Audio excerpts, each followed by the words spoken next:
Welcome to this deep dive, focused on navigating your 401k after a job change. A really common situation. It is. And this one's specifically for you, Levi, from San Jose, California, who asked about this. Great question, Levi. This is part of Season 4, The Retirement Blueprint, Mastering IRAs, 401k, and more, and it's episode 43 of the deep dive. Good stuff. And just a quick note, this deep dive is produced by Katie St. Ors. She's a certified financial planner, a tax strategist, and really the one making sure we can tackle these complex topics clearly. Definitely appreciate Katie's work. So, Levi, you've left a job, you're looking at this 401k from your old employer, and it's a big decision, right? What do you actually do with that money you've saved? Maybe start with the basics, just a quick refresher. What exactly is a 401k? Sure. So a 401k is an employer-sponsored retirement savings plan. It's a type of defined contribution plan. Meaning the amount you get out depends on what goes in and how it grows. Right. You, the employee, contribute a portion of your paycheck.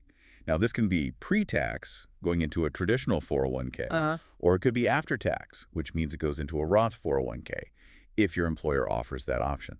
And the difference is all about taxes. Traditional means tax break now, pay taxes later in retirement. Correct. And Roth means you pay taxes now on the contribution. Right. But the growth and the withdrawals in retirement could potentially be completely tax-free. Big potential advantage there. And it's not just your money going in, often the employer chips in too. Absolutely. That's Oh. a key feature. Many employers offer a match. They'll match a certain percentage of what you contribute. Free money, basically. You definitely want to capture that if you can. For sure. And some employers might make what are called non-elective contributions, maybe tied to company profits. They put money in even if you don't. Oh, interesting. And, some plan types, like Simple or Safe Harbor 401k, actually require the employer to contribute. Okay, so you contribute, maybe the boss adds some, and it all grows with tax advantages. But when you leave the job, like Levi did, is all that employer money yours? That brings us to vesting. Vesting, yes. Super important concept. What's the deal there? Okay, so the money you put in, your own contributions, that's always 100% yours, immediately, no question. Got it. Your money is your money. But the money your employer contributes, the match, the profit sharing, whatever that might be, subject to a vesting schedule. Meaning you don't fully own it right away. Exactly. It's designed to encourage you to stay with the company longer. You earn the right to that employer money over time, according to the schedule. And there are different ways the schedule can work. I think I've heard of cliff vesting. That's one type, yes. Cliff vesting means you become 100% vested in all the employer contributions after a specific period. Let's say it's 3 years. Okay. If you leave before that 3-year mark, even by a day, you get 0% of the employer money. You hit the cliff, you get it all. You leave before, you get none. Wow, that's harsh. Is 3 years the max? For cliff vesting, yes. The IRS limits it to a maximum of 3 years. So if Levi's plan had a 3-year cliff and he left after 2.5 years, He'd lose all the employer contributions. potentially, yes. Right. All the unvested employer contributions would be forfeited. Ouch. Okay, what's the other main type? Graded vesting. Right. Graded vesting is more gradual.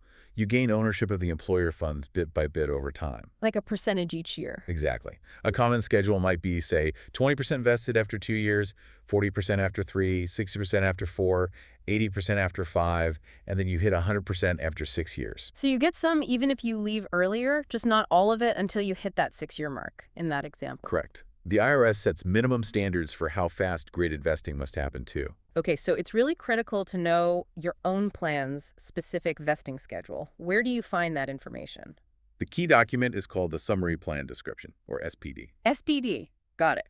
Your employer has to provide this. It outlines all the plan rules, including eligibility, contributions, and, crucially, the vesting schedule. You should find it on your benefits portal or get it from HR. So check your SPD before you leave, ideally. Absolutely. Know where you stand so you don't accidentally leave employer money on the table by leaving just before you become fully vested. Makes total sense. All right, so Levi understands 401k. He knows about vesting. He's left the job. What are his actual options now for that money? Okay, fundamentally, there are 4 main paths he can take. 4 options. What's number 1? Option 1 is simply leave the money in the former employer's 401k plan. Just let it sit there. Pretty much. Yeah. Generally, you can do this if your vested balance is over a certain amount. Usually it's $5,000, though that threshold recently changed for automatic rollovers, which we can get into. Okay, $5,000 is a common benchmark, though. What's good or bad about leaving it there? Well, the pro is it's easy. No immediate action required. The money stays invested, keeps growing tax deferred, Uh-huh. and you might benefit from potentially lower fees, the institutional pricing the large plan gets. Okay, sounds simple. What are the downsides? Well, first, you can't contribute any more money to it. It's a static account in that sense. Right, no new savings going in there. And you now have another account to keep track of. If you change jobs multiple times, you could end up with several old 401ks stickered around. That could get messy. It can. Plus, your investment options are still limited to whatever that old plan offers. Yeah. And you must keep your contact info updated with them. Good point. What about fees? Trade in your boring job for a brilliant career using Adobe Creative Cloud. Start learning now with the free trial link in the description. What about fees? Could they change? They could. Sometimes former employees might face different or higher fees than active employees. Something to check. Okay, so leaving it is an option, but with things to watch. What's option 2? Option 2 is rolling the funds over into your new employer's 401k plan, assuming you have a new job with a plan that accepts rollovers. Which most do, right? Most do, yes. The big advantage here is consolidation. Ah, simplicity. Bringing it all together. Exactly. One account, easier to manage, easier to see your whole retirement picture. Plus, continued tax-deferred growth. And maybe the new plan has better investment options or lower fees? That's possible, yes. Yeah. You'd want to compare the new plan's features to your old one. But the potential con is, again, you're limited. Right. Limited to the investment menu of that new 401k. That's correct. You don't get unlimited choice. You're playing within the sandbox of the new employer's plan rules and investment options. Okay, option 3. Option 3 is rolling the money over into an individual retirement account, an IRA. Okay, taking it out of the employer system altogether. Right. You move the funds to a traditional IRA, or if it was Roth 401k money, or you want to convert potentially a Roth IRA at a brokerage firm or bank of your choice. And the big draw here is, Flexibility and control. That's the headline for the IRA rollover. how so? Because in an IRA, you typically have access to a much, much wider range of investment choices. Stocks, bonds, ETFs, mutual funds. Basically the whole market, depending on the custodian. Not just the limited menu in a 401k. Exactly. You're in the driver's seat, you choose the institution, you can shop around for low fees, and you manage the account directly. It's also great for consolidating accounts from multiple old jobs. Okay, that sounds pretty appealing. Any downsides to the IRA rollover? Well, with great power comes great responsibility, you could say. You are now responsible for making the investment decisions. So you need to be comfortable with that or be prepared to get help. Right. And one technical point. If you roll pre-tax 401k money into a traditional IRA, it could complicate things later if you ever want to do what's called a backdoor Roth IRA contribution because of the pro rata rule. Whoa, pro rata rule. Briefly, what's that? Okay, quickly. If you have any pre-tax money in any traditional IRA and you try to convert non-deductible after-tax contributions to a Roth, the IRS makes you treat the conversion as partly taxable based on the ratio of pre-tax money to total money across all your traditional IRAs. Okay. So having pre-tax funds in a traditional IRA can make future Roth conversions trickier. Good to know. It's a nuance, but important for some people's strategies. All right. And the final option, number 4. Option 4 is cashing out the account, taking a lump sum distribution, Just taking the money and running. essentially. And we strongly, strongly discourage this, especially if you're years away from retirement. Why is it generally such a bad idea? The immediate cash might seem tempting. Oh, the consequences are usually pretty severe. First, if you're under age 59 and a half, you'll likely get hit with a 10% early withdrawal penalty from the IRS right off the top. Ouch, 10% gone. Then, the entire amount you take out is treated as ordinary income. Gets added to your other income for the year and taxed at your regular rate. Which could even push you into a higher tax bracket. Absolutely. And on top of that, your former employer is required to withhold 20% of the distribution for federal taxes up front. So you don't even get the full amount. You get 80% minus the penalty, maybe less, depending on state taxes. Correct. You lose a huge chunk to taxes and penalties, and you completely derail your retirement savings by taking that money out of its tax-advantaged environment. You lose all future growth potential. Yeah, sounds like a definite last resort, if even that. Truly. Avoid it if at all possible. Okay, so let's assume Levi is wisely avoiding option 4 and considering a rollover either to the new 401k or an IRA. How does he actually do the rollover correctly? The key is to use a direct rollover, sometimes called a trustee-to-trustee transfer. Direct rollover. Why is that the best way? Because the money moves directly from the old plan administrator to the new plan administrator or IRA custodian. It never touches your hands. The check is made payable to the new institution for your benefit. Ah, so it bypasses you entirely. Exactly. And because of that, you avoid that mandatory 20% federal tax withholding we just talked about. Okay, that's huge. It is. And it also avoids any issues with the 60-day rule that applies to indirect rollovers. Just cleaner, safer, and the recommended method. Trade in your boring job for a brilliant career using Adobe Creative Cloud. Start learning now with the free trial link in the description. What is that 60-day rule? What's an indirect rollover? An indirect rollover is when the old plan cuts a check to you. Okay. As soon as they do that, they must withhold 20% for federal taxes. So if you had $10,000, they send you a check for $8,000. Right. Now, you have exactly 60 days from when you receive the funds to deposit the full $10,000 into a new retirement account. Wait, the full $10,000, but they only sent $8,000. Precisely the problem. You have to come up with that missing $2,000 from your own pocket within 60 days to complete the rollover of the original amount. Oh, wow. That could be tough. It can be. And if you miss the 60-day deadline or only roll over the $8,000 you received, the amount you didn't roll over, $2,000 in this case, is treated as a taxable distribution. Subject to income tax and the 10% penalty if you're under 59.5. You got it. It's risky. Easy to make a mistake. Just stick with a direct rollover whenever possible. Definitely sounds like the way to go. Now, what if Levi's 401k was a Roth 401k? Does that change the rollover process or rules? It does introduce some specific considerations, yes. If you're rolling over a Roth 401k, you generally want to maintain that Roth status. So ideally roll it into another Roth account. Exactly. The most common and usually best move is a direct rollover from the Roth 401k to a Roth IRA. Is that tax-free? Yes, that rollover itself is tax-free, and it preserves the potential for tax-free growth and withdrawals later. Just be aware of the Roth IRA 5-year rule for withdrawing earnings tax-free. That clock starts with your very first contribution to any Roth IRA. Okay. What about rolling a Roth 401k to a traditional IRA? Generally not a good idea. It would likely be a taxable event, essentially undoing the Roth benefit. Probably best avoided unless it's a very specific, unusual reason. Got it. And Roth 401k to a new employer's Roth 401k. That works too. Also, a tax-free direct rollover keeps the Roth money as Roth. Does the time you held the first Roth 401k count towards any holding periods in the new one? Often, yes. For the 5-year rule related to qualified distributions from the Roth 401k itself. But you want to verify that specific point with the new plan administrator. Always good to check plan details. Okay.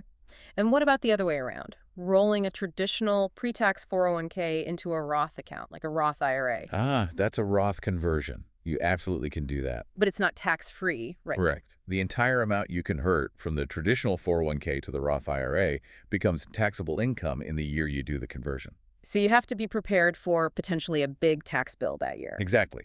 You're paying the taxes now in exchange for potentially tax-free growth and withdrawals in the future. It could be a powerful strategy for some, but you need to plan for the tax hit. And does that conversion start any time clocks? Yes. For conversions to a Roth IRA, each conversion amount has its own 5-year waiting period before you can withdraw the converted principal tax-free and penalty-free if you're under 59.5. Earnings have their own rules tied to the general Roth IRA 5-year clock and age 59.5. Layers upon layers. Okay, let's shift to some special situations.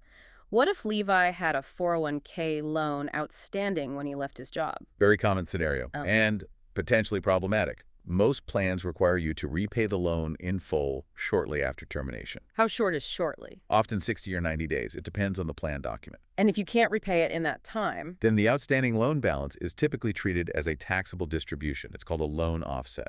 Meaning tax as income plus the potential 10% penalty. Yes. Unfortunately, it's essentially like cashing out that portion of your 401k. Is there any relief there? I thought I heard something changed recently. There is some relief, yes. It's called a Qualified Plan Loan Offset, or QPLO. QPLO. Okay. If the loan offset happens specifically because you left your job or the plan terminated, you actually have until your tax filing deadline for that year, including extensions, to roll over the amount of the loan offset. So you get more time to effectively replace the defaulted loan amount in a retirement account. Exactly. You'd need to come up with the cash from somewhere else. But you have until tax day of the following year or later if you extend, to roll that amount into an IRA or another qualified plan. That's a big difference from 60, 90 days. Yeah. But just to be clear, this doesn't extend the deadline to repay the loan to the plan itself, right? The plan still considers it defaulted after their deadline. That's a crucial distinction, yes. The plan's repayment deadline is still short. The QPLO rule just gives you much longer to mitigate the tax consequences by rolling over an equivalent amount of money from other sources. Okay, that makes sense. What about really small 401k balances? Are there different rules? Yes, there are automatic distribution rules for small balances. If your vested balance is under $1,000 when you leave, the plan can just automatically cash you out. Send you a check, minus that 20% withholding we talked about. Taxable potential penalty. Not ideal. Right. What if it's a bit bigger but still small? Say a few $1,000s. Okay, for balances between $1,000 and $7,000, and that $7,000 threshold is new, it used to be $5,000, updated for distributions after Deck Journey 1, 2023. Got it. $1,000 to $7,000 now. If you don't give them instructions, the plan is allowed to automatically roll your money over into an IRA that they choose, a default IRA. Oh, so they move it for you, which avoids the immediate cash out tax hit. Correct. It keeps the money in a retirement account. But there's a but. The but is you have zero control over where that IRA is set up or how it's initially invested. It might be a provider you don't like, with high fees or investments that aren't right for you. So convenient, but you lose control. Precisely. And if your balance is over $7,000, then they generally can't force you out or force rollover. They need your consent. So if you do nothing, it usually just stays in the old plan. that's typically how it works. But even with these automatic provisions for smaller amounts, it's really always better to be proactive. Make your own choice. Take control. Don't let the default happen. Exactly. Choose the option that works best for you regarding fees, investments, and where you want your money managed. Okay. So Levi's got all this info. As he weighs these four options, leave it, roll to new 401k, roll to IRA, or cash out, hopefully not. Yeah. What are the absolute key factors he should be comparing? Right, let's boil it down. Number one, fees. Compare the total costs, administrative fees, investment expense ratios across all the options, old plan, new plan, potential IRA provider. Fees can eat into returns over time. Big one. What else? Investment options. Look at the range, the quality, the performance history, and how well they fit your personal investment strategy and risk tolerance. Does the IRA offer more of what you want? Or is the new 401k good enough? Okay, fees, investments. What's next? Access. Do you anticipate needing the money before retirement? Remember, 401ks sometimes offer loans, IRAs don't. And that rule of 55 for penalty-free withdrawals if you retire early only applies to the 401k you're leaving from. Ah, good point about the rule of 55. Need to keep that in mind if retiring between 55 and 59 and a half. Definitely. Then there's consolidation and simplicity. How important is it to you to have fewer accounts to manage? Makes sense. Tax implications, both now and in the future. Especially consider that NUA strategy, net unrealized appreciation, if you have highly appreciated company stock. That's a whole other deep dive, but it involves taking the stock in kind instead of rolling it over. Okay, NUA for company stock. Something specific to look into. Yes. Also, creditor protection. 401k generally have strong federal protection under ERISA. IRA protection varies significantly by state law. Oh, interesting. Didn't think about that. It can matter. Yeah. And finally, consider the services and advice available with each option. Do you want more support, or are you comfortable managing it yourself? Wow, that's quite a checklist. Fees, investments, access, simplicity, taxes, NUA, creditor protection services. It really highlights why this isn't a decision to take lightly. Thanks for joining us for this deep dive. It's been a pleasure. We'll see you next time. See you later. Okay, great. That's a wrap. I'm Katie St. Ors, and let me send out a huge thank you for listening. If you want more content on personal finance and small business, head over and find me on YouTube. You can also find me on Spotify, Amazon Music, TikTok, and Apple iTunes. Thanks again for tuning in, and I'll catch you on the next Deep Dive podcast.